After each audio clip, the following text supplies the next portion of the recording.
like, I was talking about the gift cards or something small, give them a way to be able to give to you because people want to feed in you. I mean, that is a 100% a love language for some people is gifting.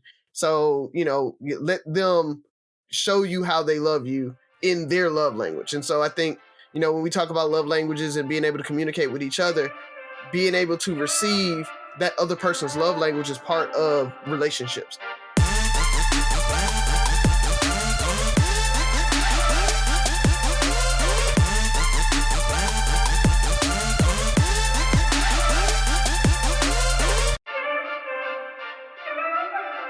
What up? It's Three Brothers No Sense. I'm Tavares Ferguson, a.k.a. Ferg. Join my co-host Razi and Buff. Fellas, happy few days after Turkey Day, man. Tell them what's on your minds. Well, on my mind, happy after a few days of Turkey Day to you brothers too. Kevin Strickland is on my mind. For those of you that don't know who that is, Kevin Strickland spent about 43 years in prison for a crime that he did not commit. Even the key eyewitness started doubting, and she tried to go and report to the DA that, hey, I think I picked the wrong guy. And they pretty much threatened her, said, we'll charge you with perjury and all that stuff. A lot of evidence came to light, and he was finally released from prison after 43 years. Unfortunately, unlike a lot of the other cases when guys are released from prison for a crime they didn't commit, they usually get compensated. But under Missouri law, because he was not exonerated due to DNA, he was not compensated for anything. And I know a lot of times we talk about how people raise money for Kyle Rittenhouse and George Zimmerman. It was kind of cool to see that people raise money for this brother. Just a few days after he got out of prison, over $1 million raised for him. Nice. I thought that was a very touching story, man. And, one of the first things he did was visit his mom's grave. She started getting dementia his last few years in prison. So he wasn't able to see her for a long time before she died. So he visited her grave. And he said now he just wants to see the ocean. So I don't know if that touched me because we have a friend that spent a lot of time in prison. I know I would never, ever want to spend time in prison, but to spend time in prison for something that you didn't even do has to hit, 10 times as hard, man. So congratulations to him finally getting exonerated. I made a post saying that I'm not even sure if it was a good news because you spend all that time in jail, and then you release into the public for the first time since you were 18. How is he going to cope with that? So at least he has some money. Hopefully he's surrounded by people that love him and are going to look out for him. But I thought it was a great story. If anybody's interested, I'll post it on our page. Yeah, that's crazy to be incarcerated longer than all of us have been alive. Yeah. Mm-hmm. And then to be thrown back into the system, out in the world, essentially broke if it wasn't for the good deeds and help of others. Mm-hmm. It's just a messed up. What did they just say?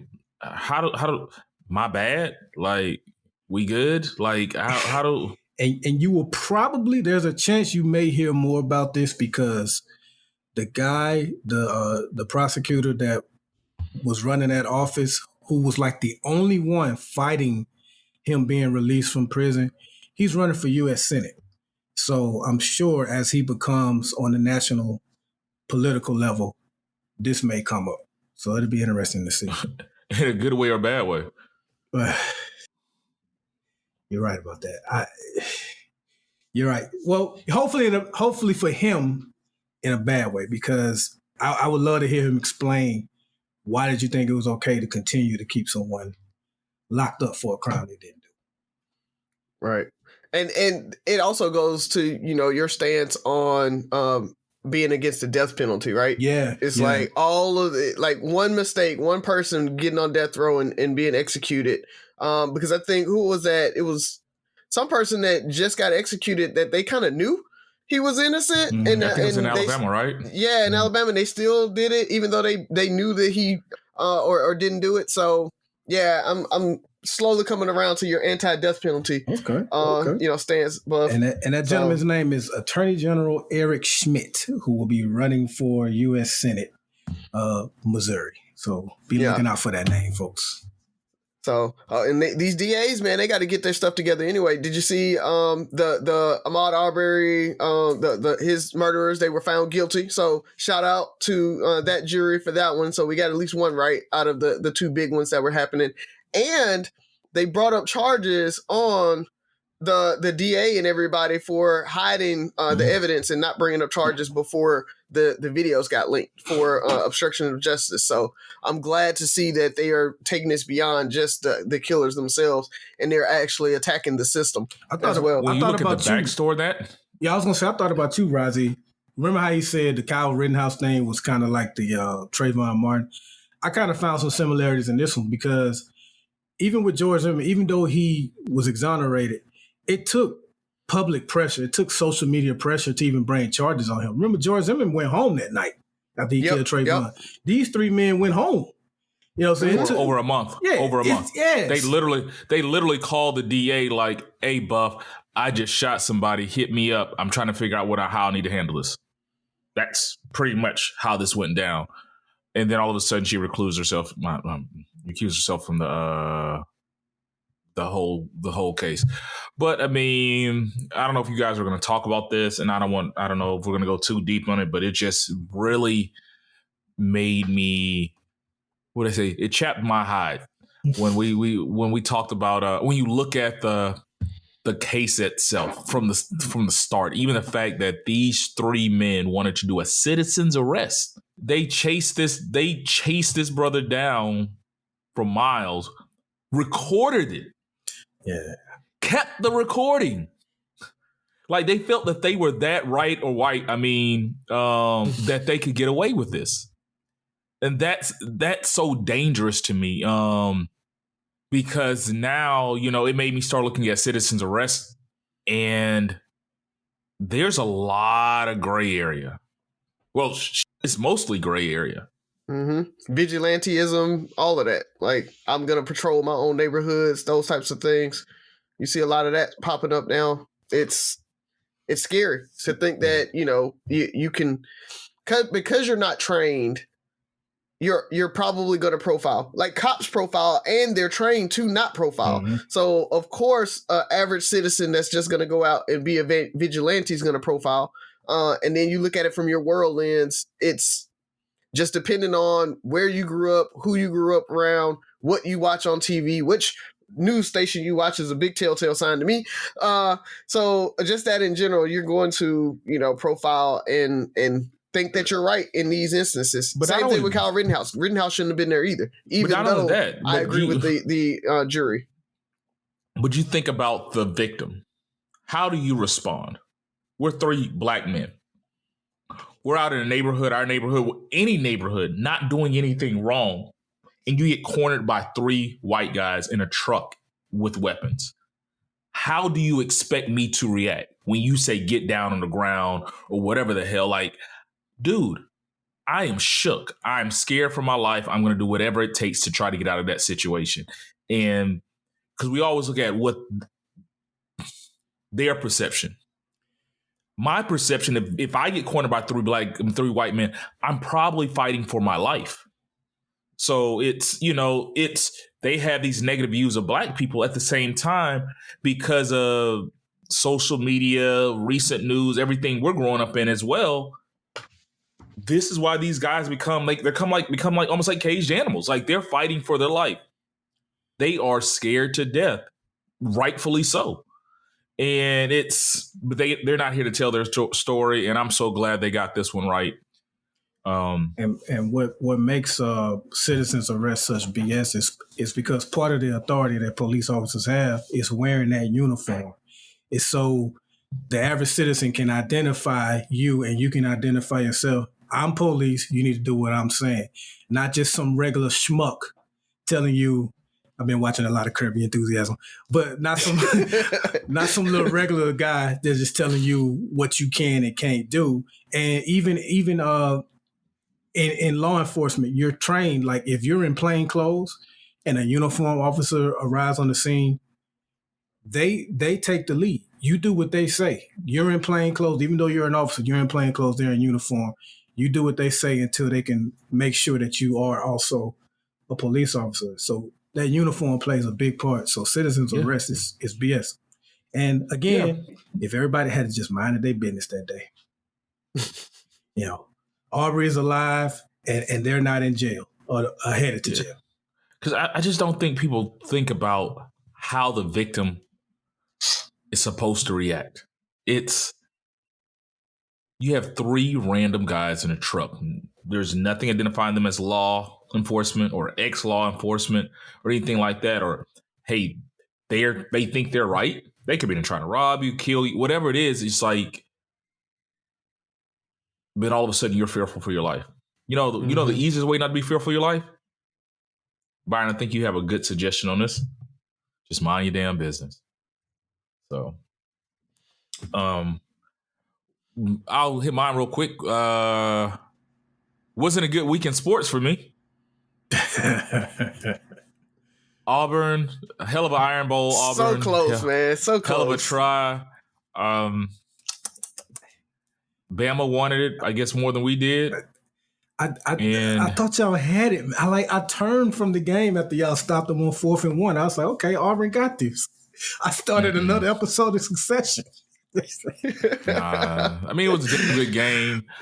I'm an Auburn fan, but because Alabama doesn't have a lot going for itself, if Alabama makes it to the championship game, I'd end up rooting for them because I just want my state to have some kind of. We need some kind of pat on the back. You are a rare Auburn fan. Yeah, I'm a rare Auburn fan. No, I just want Alabama to win. Like the state, not the school. So once we couldn't, now that we didn't beat them in the Iron Bowl, it's kind of like, hey, go do what you do. Cowboys lost twice in. I'm not a Cowboys fan yet, but that's still always been my team. Lost twice in 1 week. Hard losses. And then FAMU made it to the FCS playoffs for the first time in almost 20 years, and we got beat pretty bad. But that's a whole nother discussion about HBCUs in the FCS that I don't even know if I want to go down that rabbit hole. Who did you guys play? Southern Louisiana University or something like that. SLU. I can't even remember the name. Southeast Louisiana, I think. Oh, wow. Well, Ferg, I'll just tell you, tequila might not be the answer, but it's definitely worth a shot. Byron can't even get on mute. Wow. Let me ask you something, Razi, because we didn't get a joke last week. So can we expect 2 jokes this week? I know that's one. Probably. Yeah, I'm gonna slide another one in there at some point too. Yeah.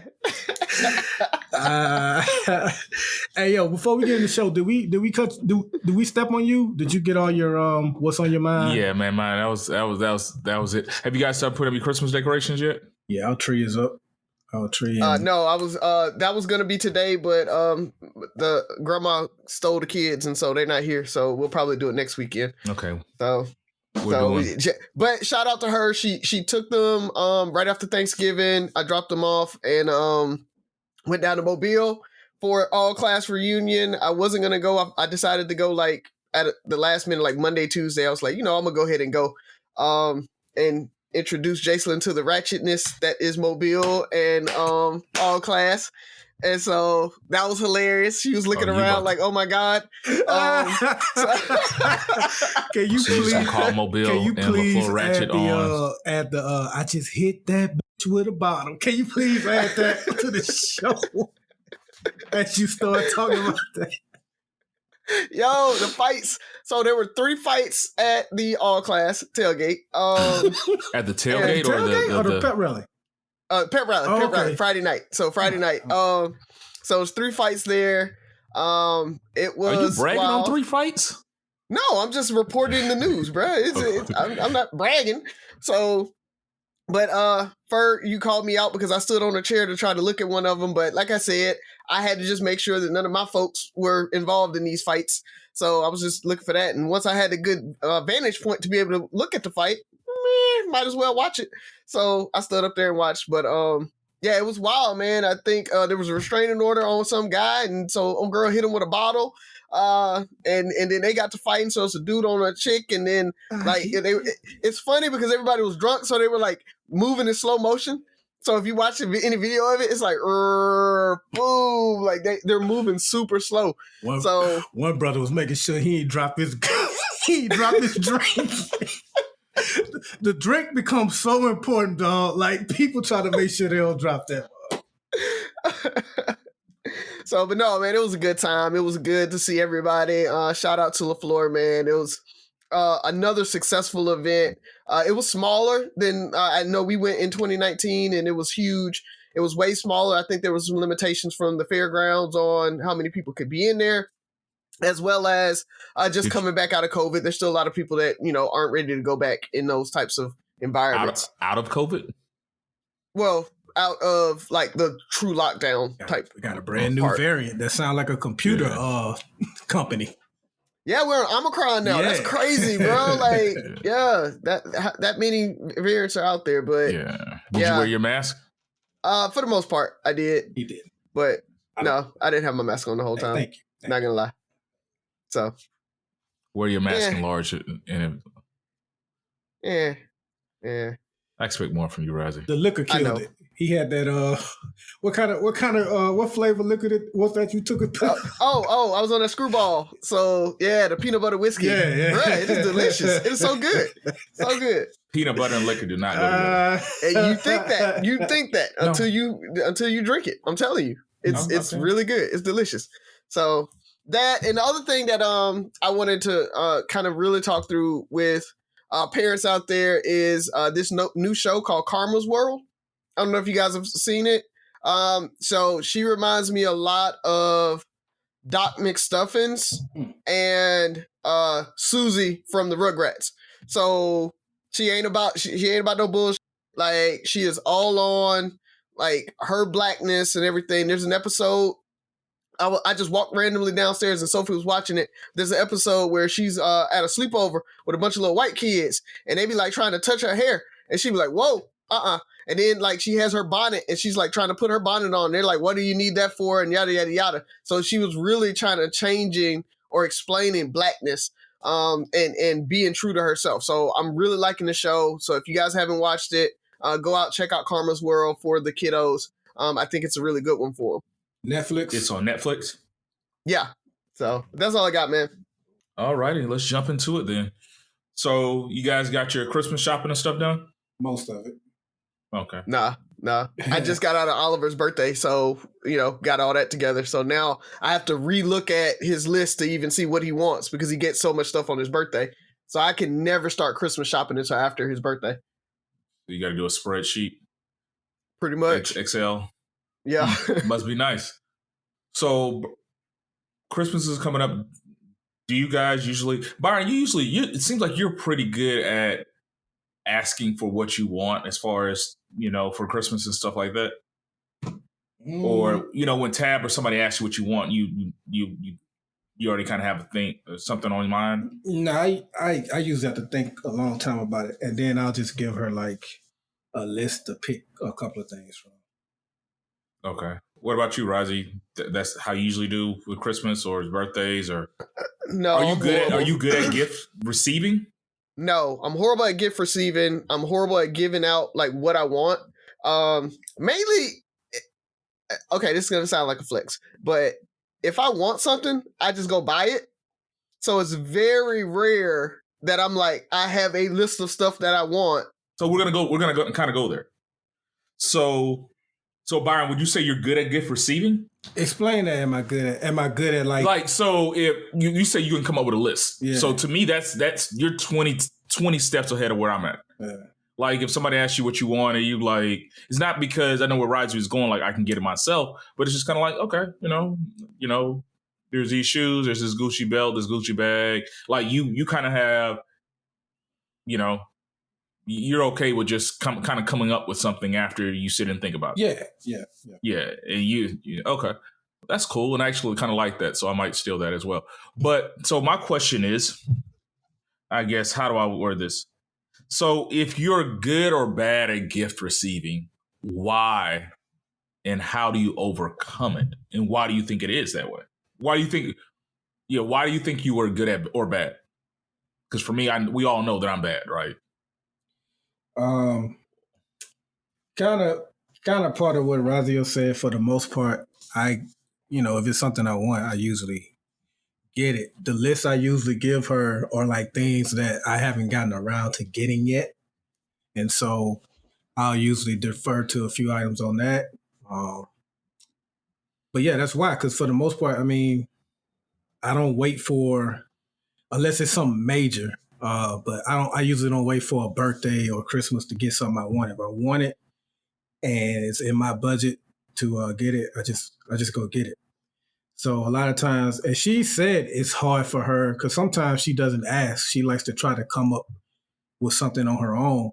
But she said that it's hard to shop for me sometimes because I pretty much have everything. So that's why. But, Okay, so let me go a little further. So outside of Tab, are you able to comfortably ask others for gifts or whatever? No. Or if they ask you? No. I don't like asking for gifts. I don't even like. So not asking. So like, yeah, Buff, what do you want for Christmas? Would you have a problem telling me what you wanted? Nah, it's probably just gonna be a bottle or something. So I would probably keep. Okay. I keep it simple with other people. Okay. But as far as I know you said it's not asking, but like even when I throw a fight party or something, I don't even like asking people to bring something. Like I know it's custom for people to bring something to the point, but I don't even like asking. If you want to bring something, cool, but I try to make it to where I have everything. I hate asking. Okay. Yeah, that's same thing with me. I have a problem asking for help in general, right? So I think it's kind of comes from that. It's where I don't want to feel like I'm a burden to anybody else, and I don't want to, even if it is something. There's not going to be something that I want that I'm asking you for that's $20, $30, right? So if somebody says, what do you want for Christmas? It's going to be in the hundreds because it's something that I haven't gotten around to getting or whatever. And so I feel uncomfortable telling you, yeah, I want this messenger bag or I want something because that's going to be $150, $200. If it's $20, $30, I'm literally going on Amazon and I'm ordering it right now if I want it. So there's nothing that's inexpensive that I feel comfortable saying, yeah, you grab that for me. So a lot of times if somebody does say that, like my mom or my sisters or whatever for Christmas, I'm like, just give me a GameStop gift card or an Amazon gift card or something. So then I can you can spend $20 on me. It can get up to something where I can go buy a video game or I can go do something that, makes sense. But I don't want anything don't go try to find me an item that's cheap enough or inexpensive enough that I feel comfortable you even giving it to me. Because I'm like, you shouldn't have spent that money on me. And so that's the other part about it. So no, I'm horrible at asking. I'm horrible at making a list. I'm horrible at receiving because even if you did just go out and randomly get me that $150, bag or whatever, I'm still going to be like, man, I feel bad for taking it. Like I could go get this bag, no problem. I don't know what your finances. And again, that's a little bit of me staying out of people's pockets and not worrying about what they have and how they're doing, but at the same time, kind of saying I don't want to be the reason that your pockets are hurting or whatever. So trying to kind of stay out of it on that side too. Okay. So no, I'm not good. I know I'm not good at it. So I'm gonna take it one step further. So let's take away from like birthdays, gift giving. Well, not even birthday. So you said you have asking for help or you have a problem just asking. So example, and I think Byron, I'm gonna use you because I feel like you do this better than Razi and I as well, is even something like for your birthday. If you want people to come celebrate your birthday with you, you're like, hey, I'm going to Miami, I'm going here. Come be out with me. How do you do that? Because even, when we were trying to plan Razi's birthday, Razi's like, man, don't do nothing. Like we basically had to tell him like nothing, right? And just do it on our own. But I'm trying to figure that out. This is for me too. This is therapeutic for me. I'm learning. Asking people to come to somewhere for my birthday, I guess I don't look at it as something for me. I look at it as something we all can get together and have a good time at. So that makes it easy for me to ask, come to Miami, come to Atlanta, let's go out to Vegas. because I know we're all going to have a great time. Not expecting any, like we did the thing for Tab. I didn't tell people, hey, make sure you bring a gift. No, just show up. This is what we're going to do. Let me know if you're down with doing ATVs in the desert, Top Golf here, whatever. So that's what makes it kind of easy for me, because it's like, it's just a chance to see you guys. And I'm always about seeing y'all. Yeah. And before you, before you jump in there, Buff, Tab, I want to say I apologize for making us walk to Top Golf. I did not know it was that far from the hotel. Well, I think we went the wrong way. We should have went left when we went right. Yeah. But no, anything in Vegas during August, yeah. So, it was nighttime, so it wasn't actually too hot. It was far because of how we 96 degrees at night in Vegas. Do you not remember the clay? Blocks in Vegas are huge too. Like, yeah, dude. When we were in Vegas for the clay, we had there was a rooftop party that night, and we stayed all of 30, 45 minutes because it was just too hot. It's just like, why am I outside in this dripping heat and it's night, and so. But no. My question for you, Buff, is when you do that, do you have expectations? So if you invite 20 people, if 2 people show up, are you still satisfied? Or yeah, when I do that, I plan as though it's just going to be me. And anybody else that comes is a bonus. Like to go back to the Vegas thing, especially with COVID, we didn't have a damn vaccine back then. I told her, I said, "Are you prepared for nobody to come and just be me and you?" And she was like, "I still want to go." So the people that did come, you guys just added to it, but we were prepared for it to be just her and I. Yeah, I hate I missed that because that was just right after Greg and stuff. That was probably like less than a month. And I'm just like, I was super, mom was sick. Greg just passed. I was super on pins and needles. Hell, I was nervous when I got back to Houston, being around all those people, let alone going out. Razi, did you have anything, other input on that as far as? No, I think what does help, like I said, for anybody who's kind of dealing with that, like what we're saying is finding ways that people can contribute and give to you that is or does make you feel comfortable. Like, I was talking about the gift cards or something small, give them a way to be able to give to you because people want to feed in you. I mean, that is a 100% a love language for some people is gifting. So, let them show you how they love you in their love language. And so I think, when we talk about love languages and being able to communicate with each other, being able to receive that other person's love language is part of relationships. So just throwing that out there too. All very helpful for me. So the reason I brought this up is Z and I had a very interesting conversation because, as you know, my birthday's coming up, Christmas is coming up, and I struggle every year with, what do you want? What do you want? And I started questioning why. And so I think my why, the reason I struggle is, how do I put this? So I think we can all say that I'm a pretty confident individual. I have, decent to high self-esteem. And I really don't worry about how people look at me. Like, I don't care how other people view me.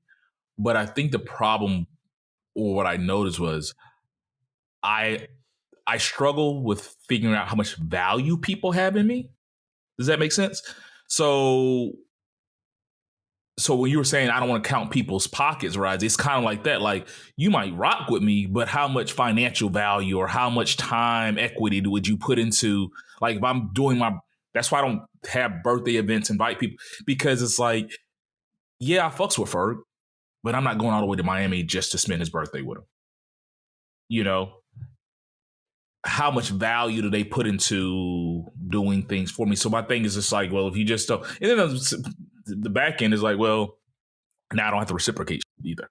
But when it comes to gifts, like, what do you want for Christmas? My mom, people ask me all the time, like, no, I don't know. I'm good. That's usually my response. I'm good. Then I flip it and like, what do you want? What do you need? Because I know what the value I put in people. Like, if there's a price tag, like, okay, I can get my mom a gift between this and this. Or my siblings, I can, I got all these siblings, I can spend X on each sibling. Like, in my mind, I have a value that I can assign to each person. But me telling you to go buy me that bag that you're talking about, Razi, and you're like, ooh, whew. you two levels above that. Like you on Christmas list B, so or no. I was gonna just buy you a bottle of liquor and you talking about you want these J's. Like, so my thing is, instead of making it uncomfortable for me and them, I just rather say, I'm good, because I don't want to have to go down that rabbit hole of thinking about, okay, I've known Byron for 26 years.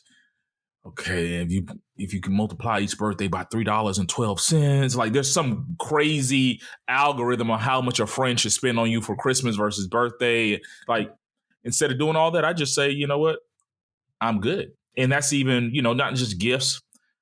That reason I asked about birthdays is when my sister and Z did my birthday party last year, it was, man, it's during the pandemic. People got to, I stay on the other side of Houston. Most of my friends stay on the south side.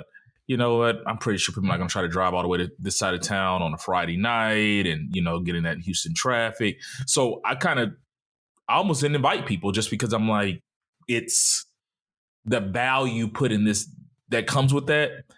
I don't want to put that on you. And then I don't want to be, I guess, disappointed in the one or two few times I do put myself out there. Does that make sense? Yeah, I could completely attest to that, because we were talking about the scholarship event, right? That's the same thing. It's like, hey, asking people, I need help. I want you to come up. I want you to show up. I want you to buy these tickets. I want you to do that. Even though it's for a good cause, it's not even for me. And it's still hard to ask, right? And to continue to hound people and be like, hey, go buy these tickets and I want you to come out or whatever. And like you said, it's that little bit of, I guess, fear that they don't rock with you enough to really come out and support. Yeah. So there's that too. It's like, do I even want to put myself out there like that to worry about that? Yeah, because I think you might rock with me, but how much do you value it? Mm-hmm. It's a priority. We should create an algorithm for that. Like you said, oh, y'all been together. Are they family or friends? If they've been friends, how long have y'all been friends? On a scale of 1 to 10, and then it like spits out a number. You can have a $50. Who gets gifts? How do you decide how much to spend on people's gifts, or how much you think people should spend on your gift? Outside of that intimate, my kids have this, and my spouse or significant other. It's those everyday, and even then, like I struggle with, Z asks me what I want. I might do like Buff said and come up with a list of few things and go from there. What I think makes it easy, because if they have a $200 budget in mind and you got everything's over $200 and you're crazy. Then you're full. But if you have, maybe a couple of items that are, $80 and $20, you might get, 3 gifts that add up to that 200, whatever their budget or their value, the value equation that they put on you is. Yeah,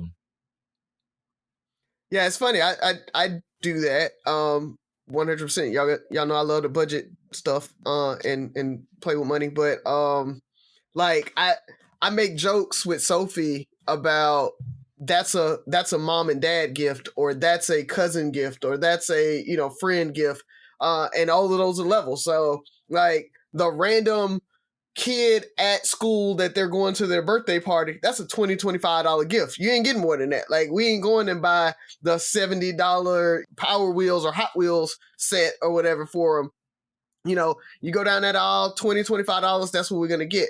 Whereas like cousins and family, it might go up to like $50, right? We'll do that for the cousins on the birthday parties. And then, if it's parents and stuff like that, it's $100, $200, like you said, somewhere in there, trying to kind of stay there. But still, it's like to have a budget, because you don't want to be the person that's showing up with a $4,000 gift for your mom, and then your sister or brother show up with a $100 gift, right? So you still got to kind of balance that out a little bit with the family too.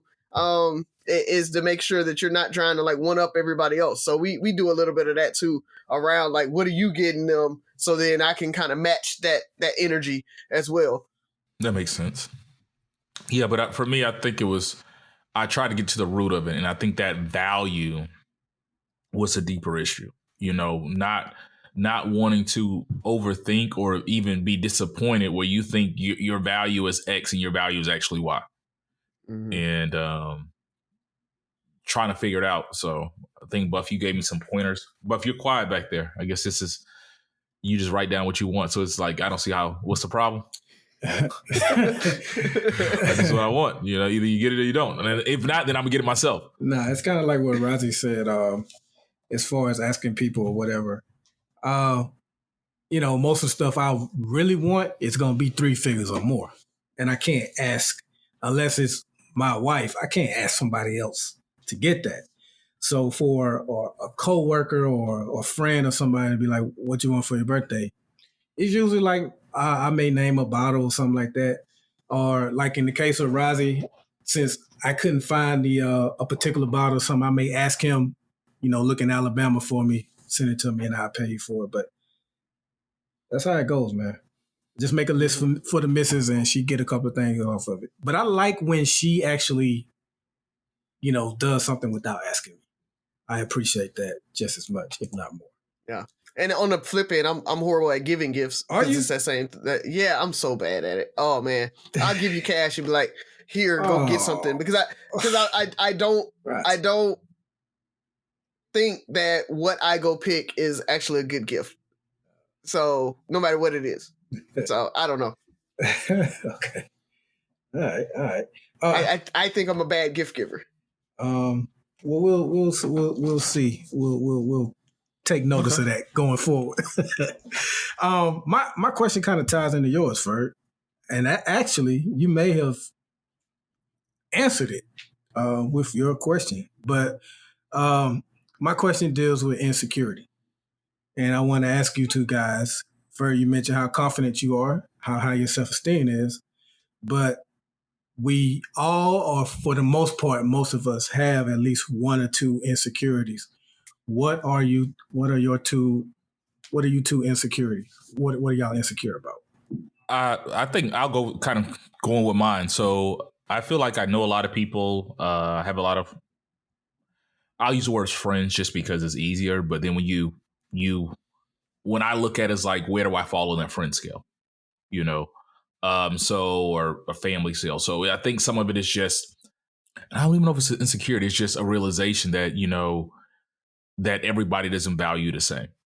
And I wouldn't say insecurity because it doesn't, to me, an insecurity bothers you. I think the most, if anything, is probably my financial situation as far as where I'm at when it comes to retirement. Like it scares me to the point where it's like, man, if I continue to work the way I am and have the successes that I've had and continue to grow in that, and then I get to retirement age and I have nothing to show for it, or I'm still behind, was it all for nothing? Financial insecurity is a big one for a lot of folks. Yeah. And parenting. Like, I want to make sure I'm making the best decisions for my kids, my family, my wife, just the generation. So it's just like, I always question, I second guess some of the things I do or say or put them in. So prime example, both of you guys have seen King Richard. Mm-hmm. So as much as I admire their dad, it's the flip side. It's what if that didn't work? I was talking to Z about this last night after we watched the movie is, do you shoot for the stars for your kids and put them into things like that and just feel like my kids, everybody feels like the kids are the best for most people, but how many people don't make it? How many people don't do those things? How many people aren't Venus and Serena? I'll give you the answer. Everybody, right? Or do you lower the bar and just say, I want my kids to be happy and successful? So you kind of shoot for a little above a mediocre, right? So, if I can get both of my kids to be happy, healthy, get them through college, get good grades and get a good job, and be successful adults, I've done my job. And it's kind of like, yeah, but your kids could have been so much more. And so I was really thinking about that after the movie. It's like, man, how do I go about raising my kids? What kind of effort or direction do I give them? Do you pack up everything because Sophie becomes this elite tennis player and you move the family to Florida? Are you willing to do that? Right. Or are you gonna be like, baby, we can't do this. Mom, mommy and daddy got to do this. We got to do that. It's for me. It's like, am I overthinking it? Am I letting the overthinker, put a cap on their success? I'll tell you, bro, those fears are, I think every parent has. And so don't feel like, it's, you're an anomaly because you're having those fears and those thoughts or whatever. I mean, you want the best for your kids, and that is, you want them to be the president of the United States and the best artist in the world or whatever. But at the same time, trying to balance that with, being realistic and all of that. So don't sweat that, bro. But I think for me, I've talked about it a couple times where I think my biggest insecurity is feeling like I've done enough, right? Like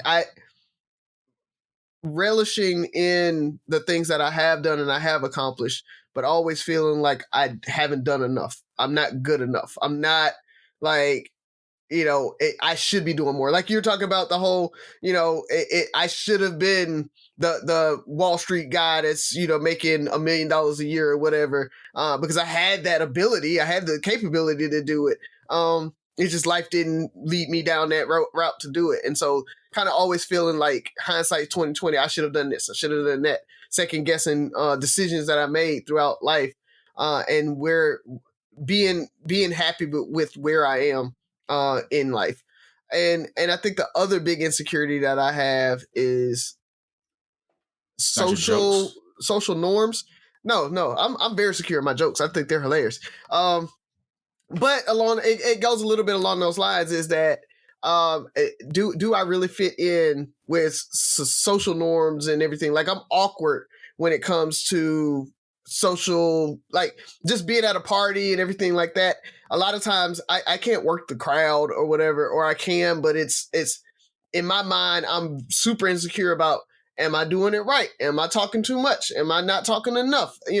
Am I entertaining everybody? Should I be entertaining everybody? Should I just kind of chill back with my group or whatever? And so it's, being in social settings is work for me because of all of that thing, like all of that's going through my head. Instead of me just enjoying the event or enjoying the time, I'm always thinking about, should I be entertaining this person? Should I be talking to that person? The tailgate Saturday, perfect example. Like everybody's there, but like, do I go talk to this person? Have I talked to this person enough? Did I talk to them too much? Are they feeling like, I'm ignoring them because I really haven't talked to them? That type of thing. And so it's just, I walked away from the tailgate, like, excited, loving it, but at the same time exhausted, because I was like, and then the second, like going back and thinking, dang, Ashima was there, but I never saw her there. So now does she feel like I was avoiding her? So shout out to you, Ashima. I saw you, but I ain't never got around to actually speaking to you. But little stuff like that, like I play that back in my head after I leave events and stuff. So I think that's a big insecurity for me. It's just, am I socially normal? Is probably the best way to put it. Wow. I go through a lot of that when I'm hosting something. When I'm hosting something, I always feel like the host of a party doesn't really get to enjoy it, because you want to make sure everyone else is enjoying themselves. So like the fight party I threw here it was a football party I threw here last month. I mean, I was like making sure, because, it was a mix of coworkers, friends. And so I was making sure I wasn't only socializing with the coworkers, making sure I spent time with the friends as well. So that was kind of cool that you brought that up. And like, as far as let me ask you this. What's up? I'll use the word, I don't know if it's nervous.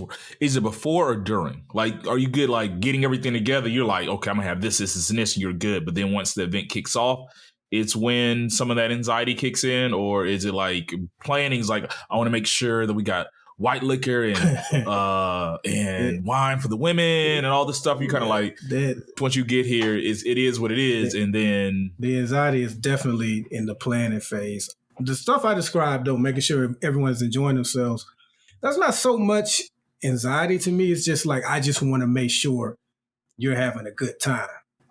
But yeah, the planning phase, and even something you talked about, like, is anybody even going to show up? Like, I almost canceled it like 2 times. Like, man, nobody's going to drive. For those of you that don't know the DMV area, I'm in Virginia. Most of the people that I rock with live way in Maryland. That's a long drive for them to come watch something that they can watch in the comfort of their home. It wasn't even like a fight on pay-per-view. It's like free football, but they still came out here to rock with me. So I appreciate it. But in the planning phase, it's like, are they going to show up? How much do people even really rock with me like that? And also something else Razi talked about, even when you're not hosting, when you're in a setting like the tailgate or the pep rally, I remember all class, like I be having so much stuff on my mind at time. I think it was like when I went out there, remember you and Jenica bought like this game, Razi? And I had left it in my car, and I think I had somebody's keys in the car or something like that. But I went out there to go get it, and I was going back in, and I was trying to remember if I remembered everything. And while I'm doing all that thinking, I'm looking at, I think it was Shaquita. Shaquita, I'm going to Brinkley. Her name is SLA on Facebook. Okay, yeah. I was looking like straight at her, but like thinking, and she was like, she was like, hey, Byron, but it was kind of like the, hey, like, you just gonna look at me like a you're not gonna. But I was thinking like 20 different things at the time. I didn't even realize I was looking at her. So social norms like that kind of get to me at times as well. But my insecurities, I think there are probably 3 major ones for me. One, I said this before on the show before.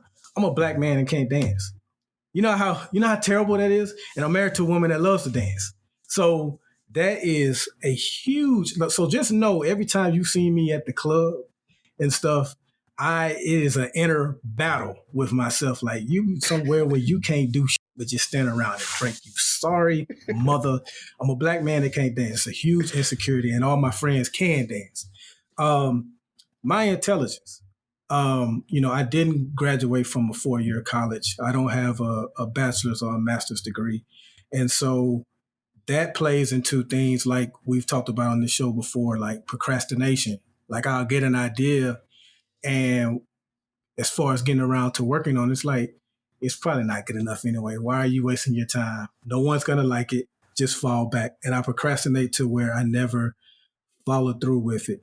And the last thing, like I said, with Ferg, the whole popularity thing, and that's like, how much do people rock with you? So when you're inviting people to Vegas or Miami or to your house, it's like, is anybody going to even show up? Like, how much do they rock with me like that? I'm not the most popular guy.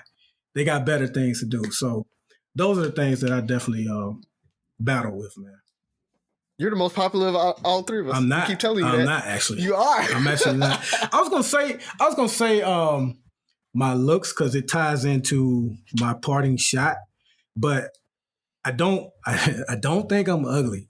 But it's like, I remember just growing up and being in high school, and whenever someone would say, hey, such and such finds you attractive, my reaction has never been like, yeah, I kind of figured that. It's always been like, word? Me? So that's one of them too. But I don't know how much of an insecurity that is. It's just like, I'm just always shocked, I guess. I don't know. But I want to touch more on that at the end. Okay. So those are good ones. Byron, I did not know you could. I'm trying to think, do I ever see you dance? You don't. You may see me stand. He does a 2-step, and Tabitha dances around him. Yeah, it's usually what you see. You'll be on the dance floor. or like in high school when we were young, you the dude up and get the wall getting served. That's it. That's it right there. But the thing about it is, to both of you, I'll start with you, Byron. When it comes to like social awkwardness, I guess is the word we're using, you adapt well. Like, it's not like, you can tell there's people that are really socially awkward. You might be more of an introvert to a certain extent, but once you're in the setting, you maneuver. right? There's people like, dude, you could see it on their face, they're struggling. I've been around those people. Razi, it's almost, I guess, kind of surprising because you've been my wingman I don't know, because I have a dominating personality in social settings, so it's easy to play off of, but that's kind of surprising. And I'm just trying to go back through all the stuff and it really helped that you had such a outgoing personality that drew people in. So I could kind of feed off of that and play it. And I can play the role. Like I can do it. It's just in my mind, all those thoughts are just going 90 to nothing. And then you add on the PTSD of me like hypervigilant, swiveling, watching the area and everything like that. You miss people. You like Byron talked about, just like walking past somebody and not noticing them. It's because especially with the hypervigilance, I didn't look at them as a threat. So now I'm on to look for the next threat. It's not necessarily I'm looking at them to know whether I know them or not or anything like that. So for anybody who I just kind of overlook like that, just think of it as a good thing. I don't look at you like you're threatening me at all. So. Yeah. And I think the last one for me is similar to yours, Razi, is am I doing enough? At the end of the day, I think I try to be a good person. I try to do the right things, but at the end of the day, am I doing enough? What would my legacy be? What happens when I'm not here? Did I waste my time? Mm-hmm. Will it have any kind of impact? So, who's next? Cool. I think it's on me, and we're getting long in the episode, so I'm gonna have a really quick one then. I had a really good time talking through the whole song that brought us to the locations of hip hop, and that spurred a different conversation in a different group of mine, and they were talking about like the hardest hip hop lines or opening lines. And so my question to you guys is, what were like your top 3 opening lines for a song that was just like, oh my God, this song's about to be like the banger of all bangers? That's why I fucked your bitch, you fat motherfucker. That's one of them. So this is the type of question that requires some thought, and I know we're running on time, but this second one isn't an opening line, but I think I said it before on the show before. Moneybag Yo, watch your mouth before I fly your bitch to a place she didn't know exists. I think that's a hard line right there, bro. Yeah. And this one is by Big. It's not an opening line either. It's hard. It's also kind of cringe worthy a little bit. Got a little molestation in it, but don't you know my niggas gutter fucking kidnap kids? Fuck them in that, throw them over the bridge. That's a hard line. I never thought that would come from you. Like, wow. So them my 3. Man, you had those ready. I definitely love like the first line of the song with Tupac when he's like, first off, fuck you and the bitch you claim. Yeah, it was letting you know this ain't about to be no subliminal diss song. I'm going straight at the target. Yeah, that's up there. Now, what do you? I'm just trying to think, man. It's what you got, Razi. That one definitely, right? It is one of my favorites. And crap, I've lost them now. I had them when I was asking this question. Oh, you didn't write them down. I didn't. Do you remember what artist it was, Razi? No, but I do remember one of them. So one of them is for me when we went and deconstructed this entire song, but when they said I'll be obliged if you step outside because my ride is awaiting, like Space Age Pimpin', when he opened up, it was like, yes, this is gonna be a love song. I'm gonna tell you what it is, but it's still gonna be pimping at the same time. It's like, so that one for me is still hard. It's not on a like rough, tough hard, but it's just like a hard line. So I really like that one. And the other one, it was DMX, if I remember right. And now I can't remember it. Dang it. Well, I'm going to give you 2 One is a cheat. So it's not even the opening line, but just how she came out. Nuck if you buck. Yeah. I come into the club. Like, yeah. I don't know. And then International Players Anthem, how just Dre just came in so smooth. Basically, like, if you let me look at this. The fact that it sounded, when you look at it, it sounded so sweet. So I typed a text to a girl I used to see saying that I chose this cutie pie with whom I want to be. And I apologize if this message gets you down. Then I CC'd every girl that I see around town. Like, it's not just you. I'm sending this out to all my like all of them. And I kind of vaguely remember being in that situation when you finally, like, you know what, Razi always talks about, you know, when you look up and you don't got no more chicks. It was kind of like, yeah, it's time to let them know. And nobody's ever really put that in lyrics. Like, it's like that, like people joke about that, what you doing text, you know, good morning queen text. So that going from that whole, like, let me send all this out to all my chicks, happy Thanksgiving, all that stuff. And now it's like, but no, that just reminded me, because I was kind of, a few years later, I was literally, but we knucking and we bucking and we ready to fight. Buff, nobody's lyrics are harder than yours, though. Like, you just come out and just, ugh. I told you that money bag yoing. I was like, ooh. What was Cooley's opening opening line on when, what song was it where he was talking about the team? Oh, my Lord, have mercy. I get what I need. Was that I get what I need? Yeah. Let me tell you about my team. I got a new starting point. I think that's how it go. I would have to rap the song in my head. Yes, so, that dude rapped about his women as though they were a basketball team and they all had a position. That was like one of the hardest verses I've heard in a long time. Like, even up to now, that's still one of the hardest verses that out there. Well, so while we're on those verses, Byron, you made a post yesterday, the day before, about best Christmas song. And I think we need to go ahead and iron that out. Yeah, it's Temptations. We should. It's Temptations. It's not Temptations. It is. That's just default in nostalgia. You guys, it is up there. Can argue what's number 2, but I've already stated that's not even number 1. I would put T-Bird. It's T-Bird. Wait, what you gonna get up for Christmas? I'll put Nat King Cole, the Christmas song, over the Temptations if you're just going nostalgia. No. Yes. No. Chestnuts roasting on open fire? Yes. No. Yes.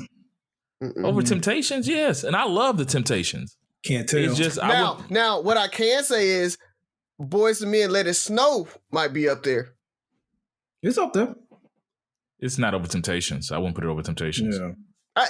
There's nothing. It's like Temptations and then everything else. No, Temptations is not number 1, dog. Bro, like, when you hear In My Mind, Christmas don't even. The holidays don't even begin until you hear that, man. Come on.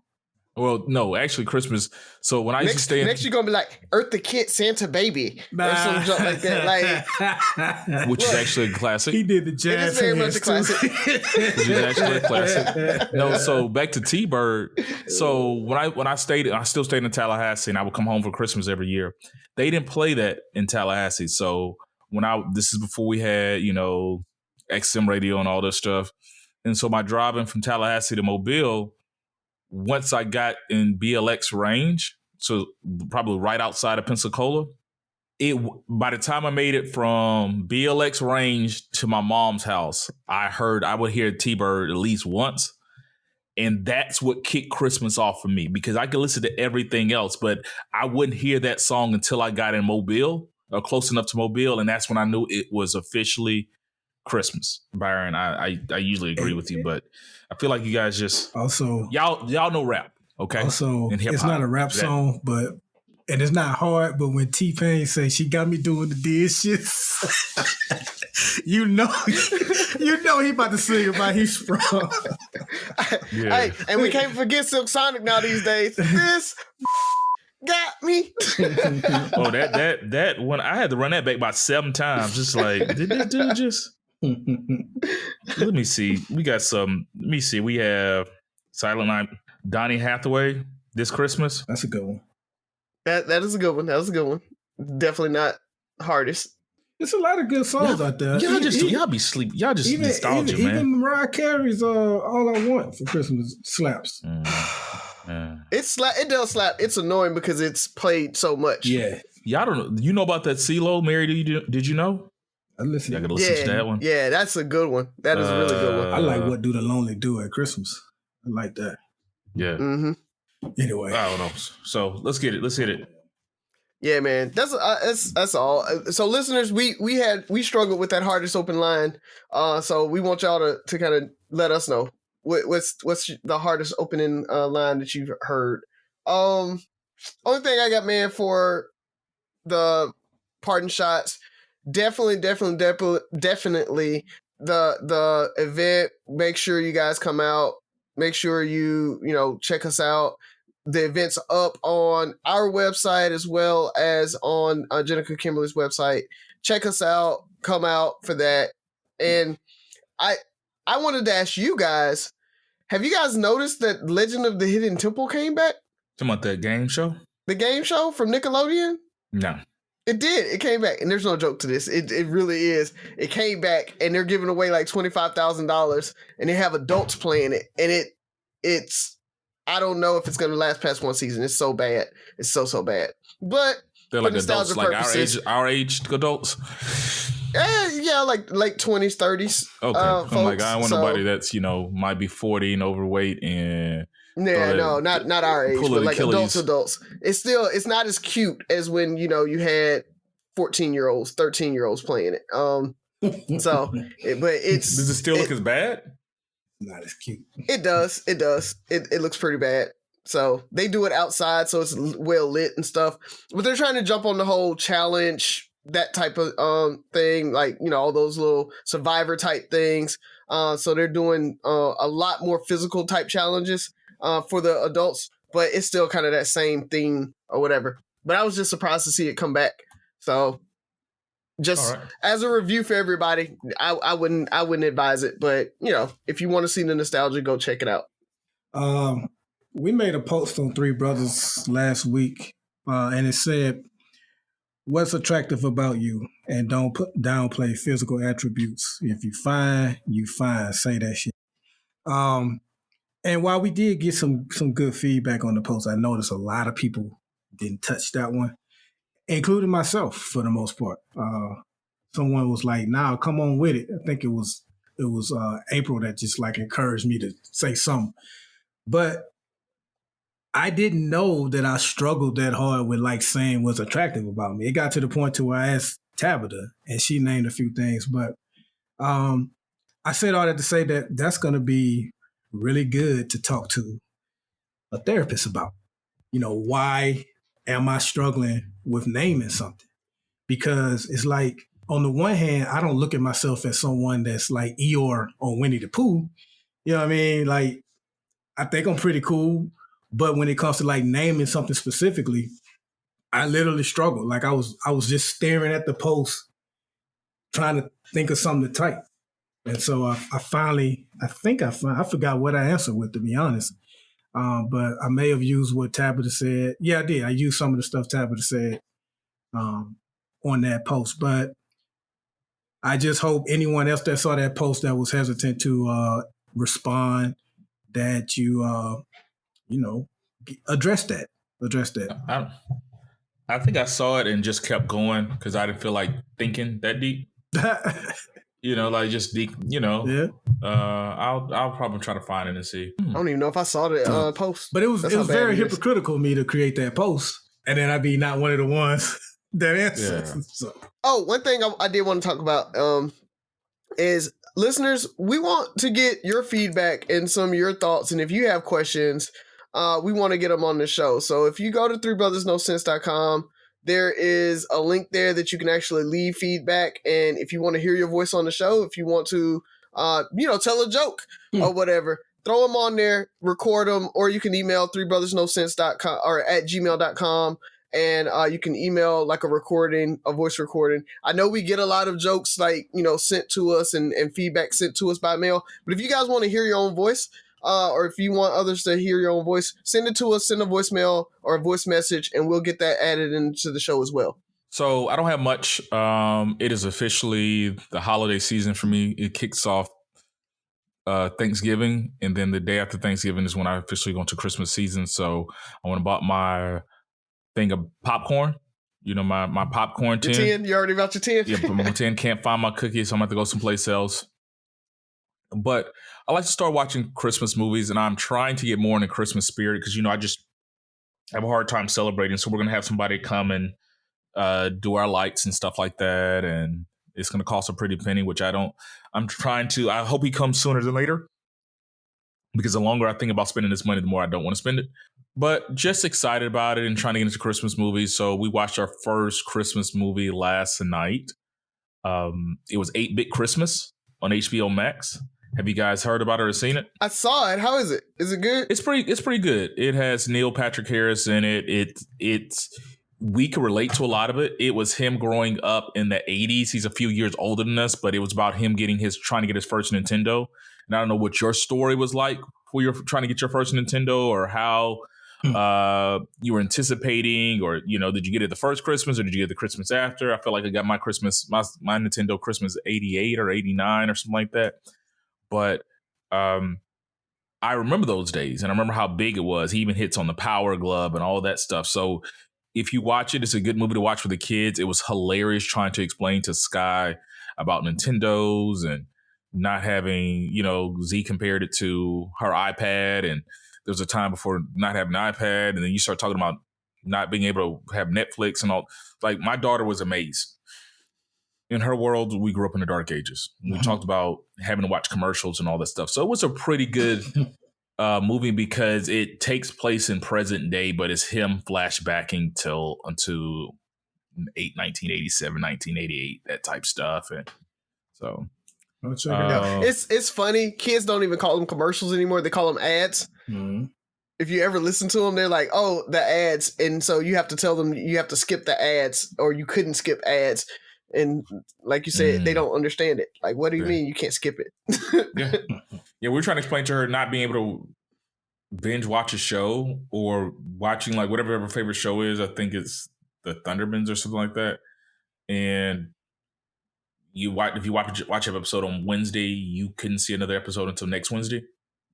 Mm-hmm. And if it started at 7:00 and you got there at 7:02, you missed 2 minutes, and hopefully you can catch up, or not pausing the show, not pausing it, so you can go do things like you may never see that episode ever again, because you're assuming that you're gonna have reruns, or it's gonna go into syndication. So yeah, so check it out.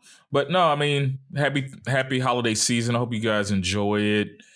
Start getting your Christmas list and stuff together. I'm gonna go put a birthday / Christmas list together, since Byron gave me that idea.